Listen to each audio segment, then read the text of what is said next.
Marami po sa atin nag-iisip na akala natin ay ang pinakadakila sa lahat ay pananampalataya. Pero mga kapatid, ang sabi po ay bagaman nananatili ang tinatawag na pananampalataya, no, pag-asa at pag-ibig, pero ang sabi po ng Panginoon in 1 Corinthians 13:13, but the greatest of these is love.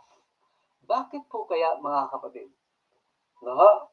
Meron kang pananampalataya, no? Meron kang pag-asa sa Panginoon, pero the greatest of these ay love. Tingnan natin mga kapatid, pag-usapan natin kung bakit nga po ba love. Now, if you have your Bibles with you, open it in 1 Corinthians chapter 13. Ang 1 Corinthians chapter 13, ito po ang sinasabi natin na yan? Love chapter, mga kapatid. Kasi makikita natin dito ang tinatalakay ni Apostol San Pablo sa mga taga-Korinto ay pag-ibig, mga kapatid. At sabi nga po niya, mga kapatid, kasi si Apostol San Pablo ay napakagaling actually, mga kapatid. Hindi man natin siya narinig na nagsasalita, pero sigurado ko, mga kapatid, magaling siya magsalita. Maaaring hindi lamang po dynamic, pero sa kanya pong sa pagsusulat, makikita natin yung dynamics ng kanya pong pagsusulat.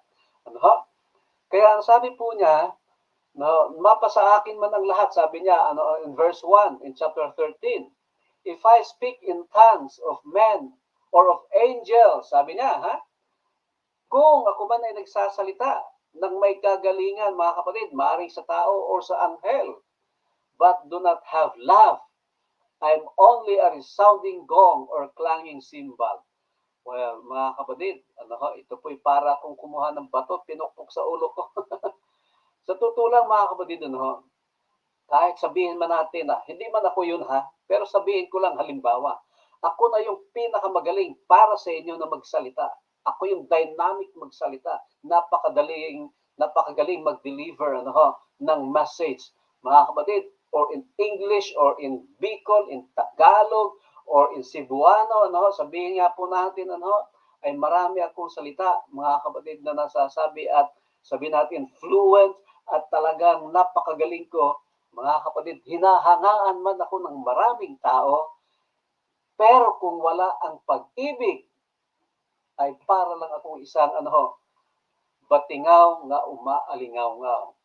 I'm only a resounding gong or a clanging cymbal. Wow! Mga kapatid, Kaya nga po ay kahit na tayo'y mga pagod, mga puyat, basta dahil sa pag-ibig, hindi man magaling magsalita, hindi man dynamic magsalita, pero may pag-ibig, mga kapatid, tuloy. If I have the gift of prophecy, in verse 2, sabi po ni Apostol San Pablo, and can fathom all mysteries and all knowledge, and if I have faith that can move mountains, but do not have love, I am nothing. Wow! Meron akong gift of prophecy. Magaling akong manghula, mga kapatid. So sabihin ko, bukas ay iinit. Alam ko naman, mainit talaga at summer na. Ramdam po ba ninyo ang summer heat, mga kapatid? Kaya nga po, kailangan inom ng tubig kasi pagka hindi, matutuyo ka. Kahit naka-aircon ka, mga kapatid, at parang hindi mo nararamdamang nauuhaw ka, uminom ka. Kasi ang aircon, mga kapatid, sumisip-sip din po ng fluids ng katawan natin yan. Kaya dapat inom ka pa rin. Kasi pag hindi, lalo na yung summer, mga kapatid, talagang matutuyo ka. So kailangan mo inom. So kaya nga po, let's say for example, napakagaling kong maghula at nauunawaan ko ang lahat ng mga mysteries and all knowledge. Knowledgeable ako, marami akong alam. At meron akong pananampalataya, mga kapatid, na pwede kong sabihin sa bundok, o bundok, lumipat ka sa lugar na ito. But do not have love, I am nothing. If I give all I possess to the poor and give over my body to hardship, that I may boast but do not have love, I gain nothing. Kahit po pala, mga kapatid, yung gaano man tayo ka matulungin, mga kapatid, ibigay ko man ang lahat ng kayamanan ko, all that I possess, mga kapatid, doon sa mga mahihirap, o kahit ang katawan ko, isakripisyo ko sa pamamagitan ng mga gawain at paglilingkod, mga kapatid, upang may pagmalaki ko na meron akong ginagawang mabuti. But I do not have love. I gain nothing. Alam niyo ba mga kapatid na merong kasabihan na you can give without loving. And that's true. No? Maaring tayo sabihin natin bigay ng bigay, no? Para mayroong may pagmalaki pero walang pag-ibig. I am nothing, mga kapatid. And I gain nothing. Bakit po kaya mga kapatid sinabi ito, no, ni Apostol San Pablo? Alam niyo po kasi mga kapatid, sabi niya ay ganito. No, meron man ako ng lahat ng kagalingan na 'yon. Magagawa ko ang lahat ng ang gusto kong gawin. May katalinuhan, may kakayanan, may pangunawa, malakas ako, gwapo or maganda, mga kapatid, or sabihin po natin may pera at makakatulong, no, doon sa gusto kong tulungan, pero kung wala ang pag-ibig, lahat ng ito ay walang saysay at kabuluhan. Bakit kamo mga kapatid? Kasi ang sabi po ni Apostol San Pablo in verse 4, love is patient. Wow! Wow! Wow, mga kapatid. Magaling man akong magsalita. Kapag sa maraming man nakikinig at nanonood. Pero wala naman akong pasensya. I am nothing. Mga kapatid, pagka ako naman ay nagja-drive, ay magagalitin. Mga kapatid. Love is patient. Ano pa? Love is kind, mga kapatid. Ang pag-ibig ay meron pong natural, nakabutihan. It does not envy. Ang pag-ibig ay hindi po, nag-iimbot o naiinggit sa iba. Sa ating nga pong pag-aaral, hindi po nagsiselos, sa kakayanan ng iba, sa tagumpay ng iba, sa kalagayan nila sa buhay. Hindi tayo naiinggit at nagsiselos. Ganun po ang pag-ibig. Ang pag-ibig po, love is not proud. Hindi po mapagmataas. It does not dishonor others. Yan, Ang pag-ibig daw po ay hindi natin minamaliit ang ating kapwa at hindi natin binabastos. Kasi marami po sa atin ay hindi na po iginagalang, wala nang respeto. Ang pag-ibig, mga kapatid, ay gumagalang sa ating kapwa. Sino man yan at anuman ang kanilang kalagayan. Mga kapatid, love honors or does not dishonors others. It is not self-seeking. Hindi po yung gustong laging sinasabi ay ang kanyang sarili. Self-centered po yun, mga kapatid. Love is not self-centered. Sabihin mo man sa iyong kapatid o sa iyong kapwa, I love you. Pero sinasabi mo lagi, sarili mo, laging self-centered. That is not love, mga kapatid.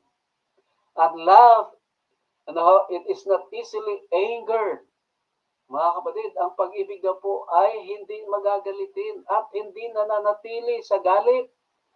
Mga kapatid, hindi na maka-get over sa galit, wala hong pag-ibig yan. Puro galit na lang ang nasa puso, mga kapatid. It keeps no record of wrongs. Ang sabi po, love does not record of wrongs. Ibig sabihin po, mga kapatid, kung merong kasalanan sa iyong kapwa, huwag mong sasabihin, okay, pinatawad na kita, pero huwag kang magpapakita sa akin. That's not love. Ang pag-ibig sa kapwa ay hindi po, nagtatanda ng mga pagkakamali ng isang tao. Kung matagal na yan, mga kapatid, hindi na binabalik-balikan. Sabi nga nila ay hindi na binubuhay yung mga bangkay. Kasi if you are going back or if you are recording wrongs and from time to time you are reliving it, that is just like sabihin nating binubuhay ang bangkay. Love does not record of wrongs. Love does not delight in evil, but rejoices with the truth. No, hindi tayo natutuwa kapag yung ating kapwa ay nakikita nating napapahamak o sabihin natin ay nagkakamalas-malas ang buhay. Hindi ho natin sinasabing, buti nga, karma. That's not love, mga kapatid. No? Hindi tayo natutuwa kapag ang ating kapwa ay ay ika nga po ay hindi maganda ang nangyayari sa kanilang buhay, mga kapatid. Love always protects. Laging pinoprotektahan ang ating kapwa, ang ating mga mahal sa buhay. Yan ang pag-ibig. Love always trusts. Nagtitiwala, mga kapatid. No? Kapag ka may pag-ibig ka sa iyong kapatid, sa iyong kapwa, nagtitiwala ka. Love always hopes. Love always perseveres. At ang sabi nga po, sa ating sa ating pong talata, if you have faith, hope, and love, but the greatest of these is love. Ganun po pala yung mga kapatid.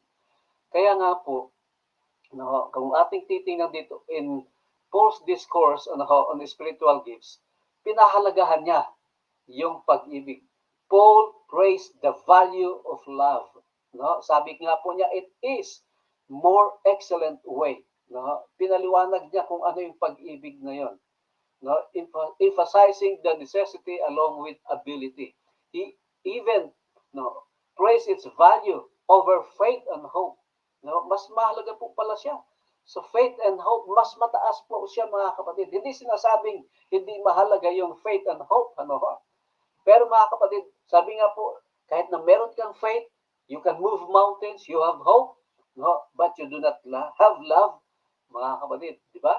Wala rin saysay. So, why is love so highly valued, mga kapatid? Well, gusto po makita natin ang magnitude ng pag-ibig. Love motivated God to save us. Mga kapatid, bagaman sabihin natin na may point in our lives that ang Panginoon ay nawalan ng tiwala sa atin, dahil po sa bunga ng kasalanan, but His love hindi nagbago, hindi po nawala, hindi nagmamaliw. In fact, love motivated God to save us by giving His Son, mga kapatid. Love motivated Christ to die for us. Kung hindi tayo mahal ng Panginoon, mga kapatid, ay bakit siya magpapakahirap sa lupang ito? Bakit niya babathin yung sakit at hirap nung mapako doon sa cross, mga kapatid. Dahilan mahal niya ikaw at ako, mga kapatid, ay tiniis niya ang lahat. Kaya nga po ang pag-ibig ay sabi po kanina, patient, long-suffering, katulad ni Jesus Christ. Love motivates us to love for Christ. And in response, kaya tayo nabubuhay dahil sa ating pag-ibig sa Panginoon, mga kapatid. And love motivates us to love one another. Kaya kung may pag-ibig talaga sa ating mga puso, mga kapatid, napakadali na ibigin ang ating kapwa. Love can and should be very powerful, motivating force in our lives, mga kapatid. Sabi nga po, its love can make the world go round. Amen? Kaya nga po, mga kapatid, ay yan ang magnitude ng pag-ibig. But, ang sabi po, there is the expression of love. Meron tayong expression ng pag-ibig toward God and Christ. Paano, mga kapatid? By keeping the commandments. Kung mahal natin ng Panginoon, sabi niya, if you love me, keep my commandment. John 14:15. Mga kapatid, in keeping God's commandments, that is an expression of love toward Him. Pag sinabi ng Panginoon, mangilin ka ng araw ng Sabat, mga kapatid, gagawin natin kasi mahal natin siya. Pero kung hindi natin ginagawa yan, mga kapatid, it's just like a resounding gong or clanging cymbals, mga kapatid. Parang baliwala lang din yung sinasabi natin sa Panginoon, I love you, Lord, pero hindi natin ginagampanan o ginagawa ang kanyang kalooban. Sabi nga ng Panginoon, di ba, sa Mateo, mga kapatid, 7:21, hindi ang lahat ng tumatawag sa akin, Panginoon, Panginoon, ay papasok sa karyan ng langit, kundi sino po? Yung tumutupad ng kalooban ng Panginoon. Sapagkat ang pagtupad ng kalooban ng Panginoon is an expression of our love toward Him. Mga kapatid, ganoon din po sa ating pag-ibig sa ating kapwa, mga kapatid. That is an expression of our love toward God. Ang sabi po in 1 John 3:16 to 18, by helping others when they are in physical need. Need, mga kapatid, ha? Naalala ko yung message ni RJ minsan, mga kapatid. No, tapos ay halimbawa ay meron diyang kapatid na nagsasabi or nagugutom. Tapos meron ka namang maibibigay, no, na pagkain, tapos sasabihin mo lang, "Oh sige, I will pray for you." O sige, sana mag-ingat ka, ha? Ganyan. Mga kapatid, no? Alam mo yung pangangailangan niya. Bakit hindi natin tulungan, mga kapatid? By doing so, mga kapatid, that is an expression that we love God. Sabi nga po, di ba, sa Matthew 25:40, sabi ng Panginoon, inasmuch as you did to my children, you did it to me. Kaya nga po, yung ating pagtulong sa ating kapwa is an expression of our love. By helping them when they are in spiritual need, that is an expression of love. By setting an example in loving God and keeping His commandments, mga kapatid, we are expressing our love toward God. And by loving our enemies, that is an expression of love, mga kapatid. Kahit ano pang sama ang ginawa sa iyo ng iyong kapwa, pero iyong nalalaman na ang Panginoon ay wala sa kanya, at kaya nga kailangan mo siyang idalangin at dapat na mahalin. Remember that God loves us while we were still sinners. Sabi po ng Romans 5:6 to 10, di ba? No? Tayo'y minahal ng Diyos kahit nung tayo'y makasalanan pa. Hindi tayo inibig ng Panginoon sapagkat tayo ay mabuti at magagaling. No? Hindi tayo inibig ng Panginoon sapagkat tayo'y mga banal. No! Ang sabi po ng Romans 5:6 to 10, inibig tayo ng Panginoon while we were still sinners. Amen? Sino tayo para hindi ibigin ang mga taong nagkakasala laban sa ating mga kapatid? Kaya nga po, as children of God, we are to be like our Heavenly Father by loving our enemies, blessing those who curse us, doing good to those who hate us, and praying for those who spitefully use us and persecute us, mga kapatid. Just as Jesus did toward the persecutors. Mga kapatid, loving the unlovable and ungrateful is the highest expression of love. I would like to emphasize that, mga kapatid. Loving the unlovable and ungrateful is the highest expression of love. Tulad ng ginawa ng Panginoon sa atin, mga kapatid, hindi tayo karapat-dapat. No? Hindi tayo kaibig-ibig. We are unlovable. But He expressed the highest expression of love by sending His only Son, dying on the cross, Jesus Christ, because He loves you and me. Kaya nga po, mga kapatid, and now, these three remains, faith, hope, and love. But the greatest of these is love. Kaya nga po, mga kapatid, nawa ang pag-ibig ng Panginoon ay patuloy na manatili sa ating mga buhay, sa ating mga puso't kaisipan. Kapag tayo nagsasalita, ang mamumutawi sa ating mga labi ay mga kataga ng pag-ibig. Kapag tayo nag-iisip, hindi natin pinag-iisipan ng masama ang ating kapwa. Kapag tayo ginagawan ng kasamaan, ipanalangin natin sila, ibigin natin sila, dalhin natin sila sa Panginoon. Mga kapatid, alam niyo po ba na kapag may pag-ibig sa ating puso, ano pong sabi? Ay madadaig natin ang anumang tawag dito, mga kasalanan sa sanlibutan. Basta merong pag-ibig sa Panginoon, napakadali ang sumunod.